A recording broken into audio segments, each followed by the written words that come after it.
Reddit, what parts of your family history is interesting? Interesting, if not incredibly sad. I had a great-great-grandma, or aunt, can't remember, who had 13 children out of wedlock, all by different men. She was nicknamed Notoriously Loose Julie by her town. The doctor told her not to have any more children after the 12th. But she did so, and both her and that baby died. The community felt she was such a stain on the town's reputation they refused to bury her in the town cemetery. Back in the old days, small town. That is a very sad story. Grandfather had an affair with my grandmother's sister. He got her pregnant, and when the little boy turned 7, he went to live with my grandparents, and they raised him as their own. The pain my grandmother must have felt is insane. I didn't learn this until this year at 36. My grandpa and my great uncle both slept with my grandma's sister, and we still have no idea whose the resulting child is. Neither really wants to claim her, as she's bat crap insane, but from me looks, she fit in perfectly with my great uncle's family. My Swedish ancestors arrived to Australia by boat. When they arrived, one of them got crushed by a crate that fell off a crane on the docks. He made it all the way and didn't even get to set foot in Australia. Capital F. My grandfather is an identical twin. During World War II he joined the military and his twin took his place at his job. Grandfather got out of the army, made up a new name he's been going by since. That's some Don Draper crap. Women in my family have been going to college for 7 generations, since the 1840s. Most of them have master's degrees. Also, one of these women, either my G-grandma or my GG-grandma, was involved in the first car wreck in her city as a teenager when she stole her parents' car and drove it into a horse-drawn buggy. A legend. I thought you were stuttering in the brackets.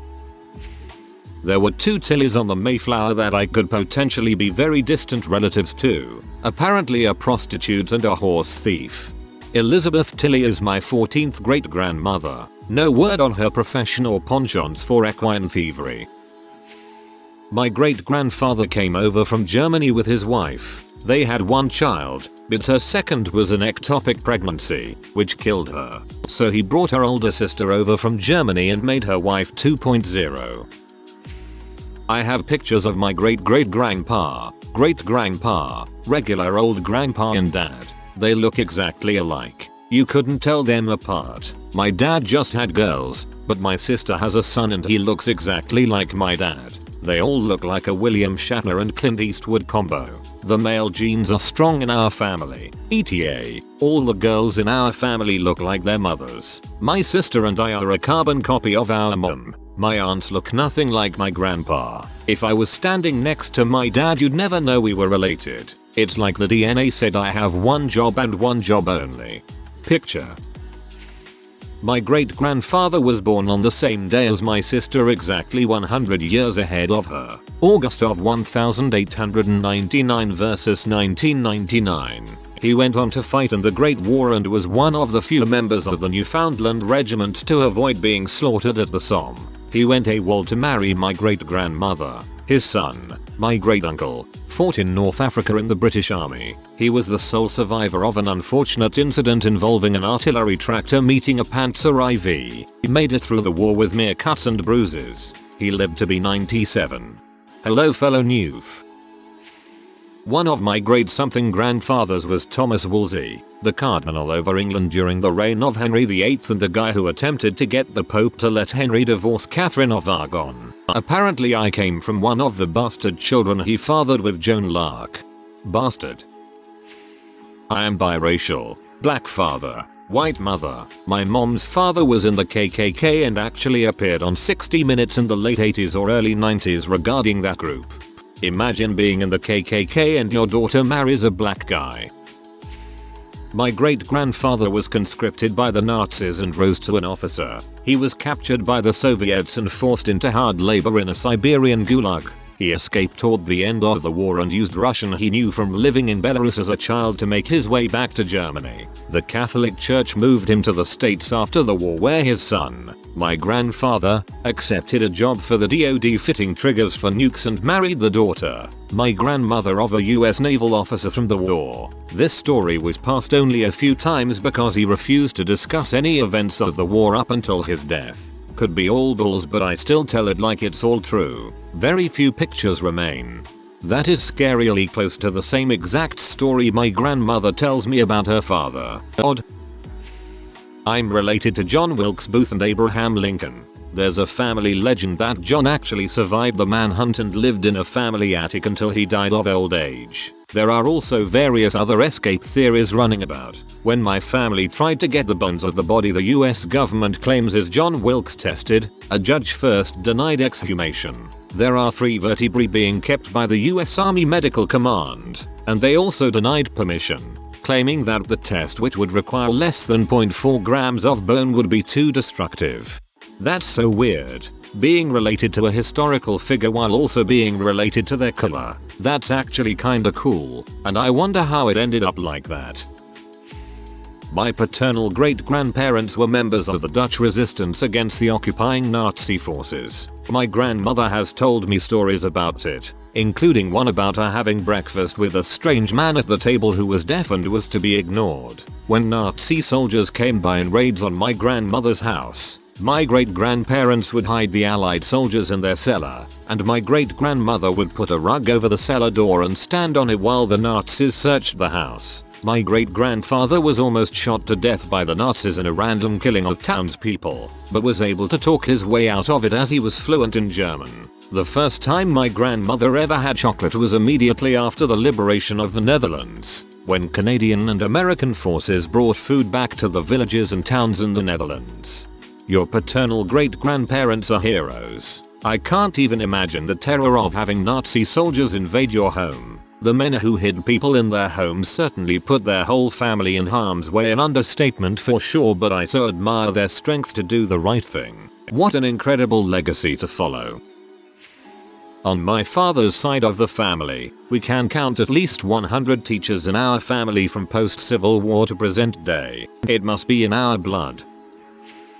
Both of my grandparents are from Germany and both come from completely opposite sides of the Holocaust. My grandfather on my father's side of the family served in Hitler's army. According to my dad, he wasn't exactly a Nazi, as he was more so just taking orders from them. And supposedly he had no idea where the Jews were being taken when the SS started rounding them up. When he found out what was really going on, he defected to the Allies and barely made it out of the war alive. Eventually he found himself in America, married my grandma, and had my dad. My grandfather on my mother's side of the family is a Jew who fled to Brazil and still lives there today. I don't know much about what happened on his side of the story, as according to my mom, he hates talking about it. So by my guess he must have had a really tough time. It was all really mind-blowing for me, as both my grandparents died when I really young, and I didn't find about any of this until I took a World War II history class in high school, and my dad teased my mom about it, saying,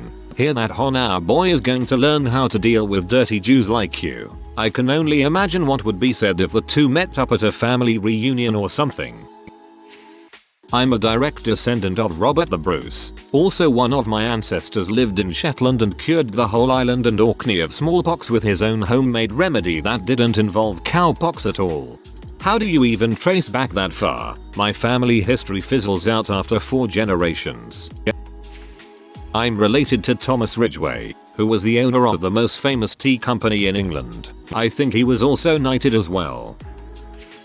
I'm both Austrian and Italian, but also neither of those. My ancestors immigrated from a place that was technically Austria. They wrote Austria on all their paperwork, but now it's Italy. My ancestors would tell you they were Italian. Anyways, I should be eligible for Italian citizenship by blood, but when I applied, they essentially said no, you're Austrian. So I attempted the same in Austria. Their reply, no, you're Italian. Confused, said Blackman JPG.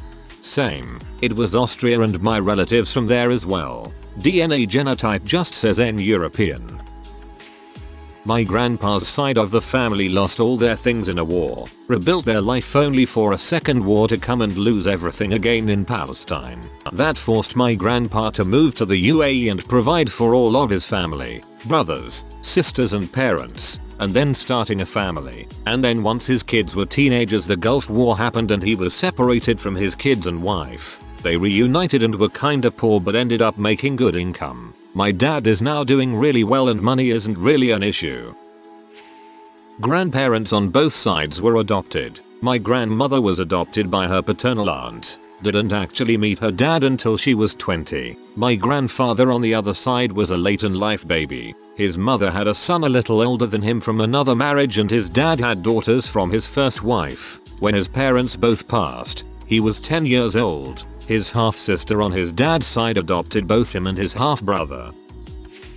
On my father's side, I am the descendant of George Custer. Yes, the one who killed and was killed by the Native Americans. On my mother's side, my grandmother is half Cherokee Indian.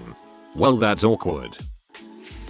My mom told me that my grandpa, her dad, who is 82 right now, had an uncle who would steal cattle back in the early 1900s or so. This was a common crime back in the Wild West. She also told me that he was shot in the leg one time running away from some cattle owners but was able to get away. On an unrelated incident, my mom's grandpa was really young riding horseback somewhere around La Grande, Oregon, when they came across a gentleman who had been lynched. The men responsible for the lynching told them to turn around and go back where they came from or else they'd end up on that tree. Kind of interesting how this really isn't that long ago when you think about it.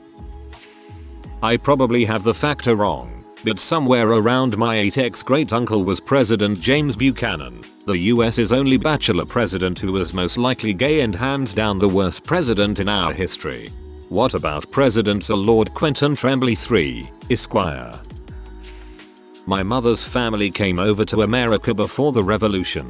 My mother's generation is the first to speak English exclusively. My father was born and raised in SC by an Irish traveller family. The Cant was his first language. Gullah was his second. English is his third. He's also very white. Whoa, you taught me something really interesting today. I had no idea something called the Cant existed. What a rabbit hole. Thank you. On my grandmother's side, a relative's family was massacred in the Mountain Meadow Massacre. Hitchcock Road, which leads into Hitchcock Canyon, was named after my great-great-great-grandfather Don Jose.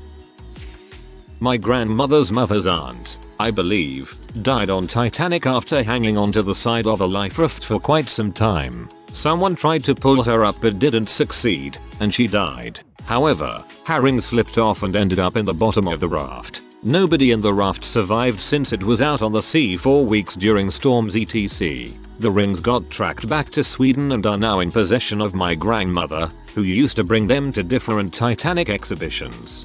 The raft's lifeboats weren't at sea for weeks. They were all recovered within 12 hours of the Titanic's last known communication.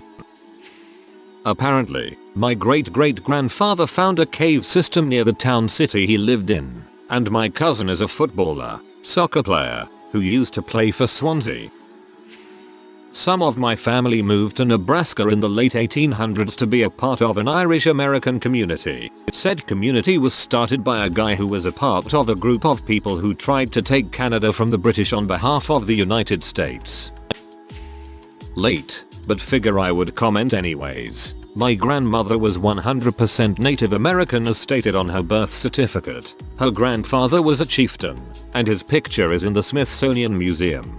However, when my father took a DNA test, the results reported he was only about 2% Native American. It was baffling for the entire family. He should be 50%. It claimed we were mostly European. One of my sisters had similar results. My dad is not adopted. He resembles his siblings and parents a lot. We figure it's likely a case of our particular tribe not being documented on the website. However, another interesting theory we had is this. The tribe we descend from, Lumbee, is from North Carolina. What is in North Carolina? The lost colony of Roanoke. It is a famous theory that the Roanoke people integrated with the Lumbee tribe. We looked up records of surnames from the Roanoke settlement and found our ancestors' last name in it. It may or may not be true. but it's really fun to theorize and tell people about. Half of my family left for the USA during the end of the 19th century. The ones that stayed had to fight through the Spanish Civil War. They survived the bombings in Guernica. Yes, the one portrayed by Picasso in his famous painting. After the war, some left and lived through the German occupation of France and the air raids in England. The ones in England survived. The ones in France died either fighting or in concentration camps. I'd say those that left early and went to the USA got the best part of it. We were rich as frick in the late 1800s to the Great Depression. We made most of the iron used for manufacturing oil and refineries as well as ornate gates. They started making those in the 1600s in Germany. Great Depression came and my great-great-grandfather and my great-grandfather sold all of their holdings at the very bottom. The other half of the family held 30%. 20% was stolen from them and never spoke to this side again. My great-grandmother got a job brushing horses at the stables her parents used to own. My great-grandfather drank away the remaining money. They buried my grandfather's little brother in an unmarked grave somewhere in Philadelphia when he died and told everyone he was buried by the state, which was found out to be a lie when the grave of the John Doe they claimed was him turned out to be a 9-year-old boy identified 30 years later. Of my grandfather's other 7 siblings, only one never went to prison or a mental institution. Of my grandmother's 6, only one didn't. We later found out my grandfather's dad had at least 3 bastard children no one knew about. Family legend says Ted Bundy might be one, as Jack Worthington was the name he used to get work at a shipyard to hide his record. Jack Worthington is also the name Ted Bundy's mom once gave as to who his father was, who she met at a shipyard. We also have a family curse which guarantees you'll die old unless murdered or in an accident. All this since 1850 make it to 80. Most live to 90. 39 know of made 100. So long as you don't die before your 30th birthday, which is almost 50/50. Only exceptions are 2 brothers who died in their 40s of the same unknown illness in 1690, a few days apart. In the 1600s most made it to their 70s, with a few 80s and one guy rumored to have died at 101. That curse is peculiarly specific. My great-great-uncle founded a town on Lake Mead. It's underwater now, but there's a marina there that goes by our family name. Not sure if I believe it or not, but my grandma is adamant that one of our ancestors was a princess of the Seminole tribe in Florida.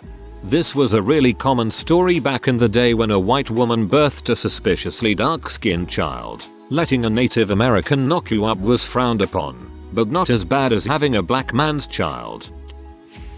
My dad worked with Chuck Yeager in the Air Force. He died when I was 5, so I never got to hear his experience with him. My great-grandfather beat up a member of the Purple Gang in their height in the 1930s. He was working at a hotel and the man attempted to steal his wallet. Him being a poor immigrant, he wouldn't have much in the wallet, but being a skilled boxer, when the man attempted to steal it, he flipped him over and landed a few punches. The manager then told him that he had to leave Detroit. Detroit was Purple Gang territory because they had guys waiting outside the hotel.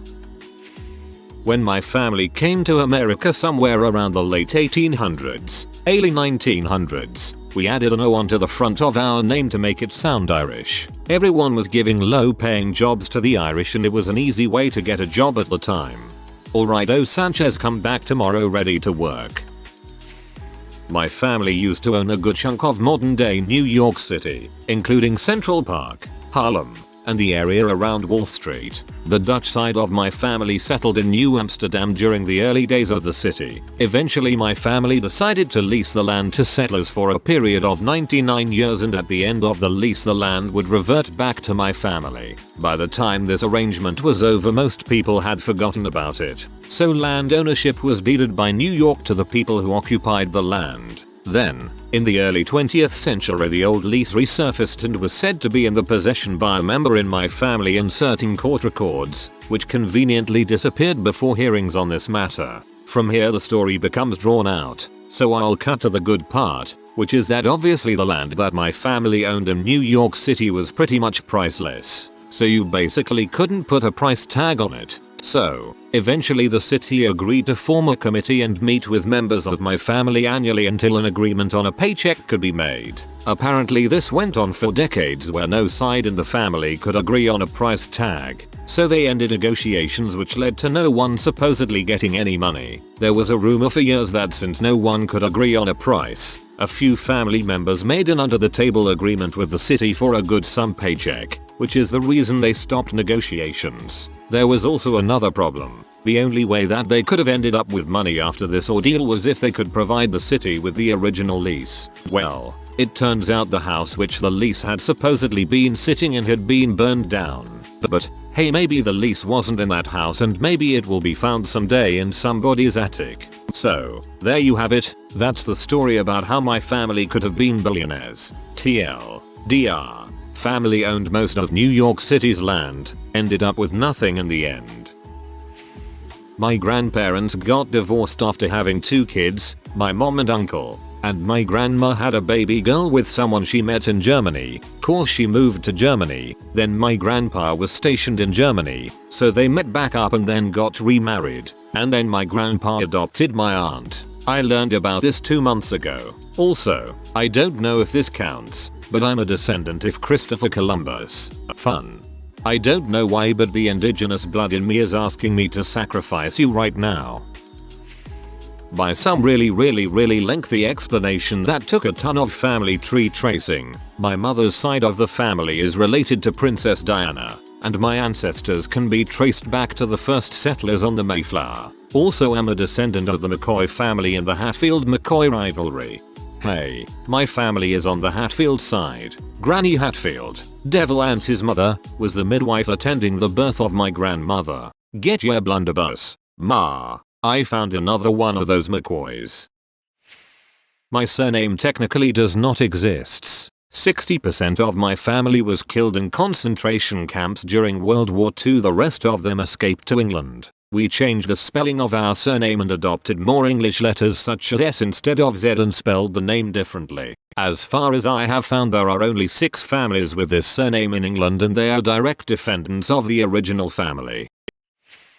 Don't know exactly, but my, let's say, great-great-great-great-grandpa, don't know how many generations back, they were Chinese, but when they got to America they had to say their birthday, which is treated differently in China I guess. So he chose his own birthday, the 1st of January, so we always have Chinese food on New Year's. In the traditional Chinese age reckoning system, a child is considered to be a year old at birth, and everyone turns another year older on the Lunar New Year, so it makes perfect sense he would use the Western New Year as his birthday.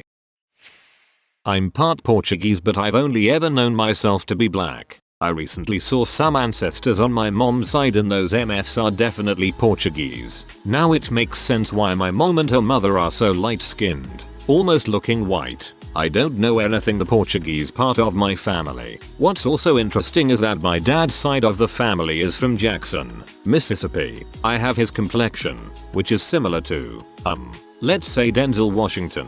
My dad's father moved to St. Louis long before my generation was born. Apparently, he changed our last name from Schumacher, SP, to Davis. Interesting name change. From Mississippi. Does my family have slave history? I'm 34 now and didn't really have much curiosity until the last few years. Now I want to understand more, because it has literally felt like my entire family history began with my grandparents on both sides. And of course that's no true. A lot of former slaves took the last name of their masters, so that is possible. There's a white shoemaker family here who have kinda always had money and could quite possibly have had slaves.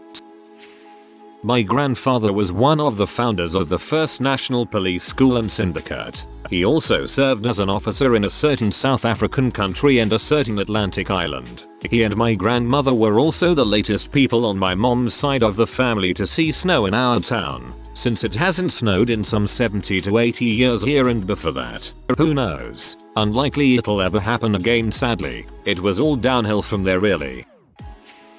My great uncle was in a mining accident at age 20 and was in the hospital for over a year. This is the 1920s and had his legs partially amputated. After getting out of the hospital, he bought a small farmhouse and farmed. He bought a child's wheelchair so he could garden sitting in it, and did it until he died, 6 decades later.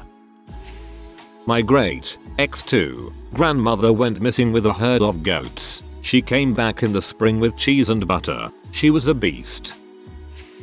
If you are new to the channel, you can subscribe. I publish new videos every day. Until then, check another video.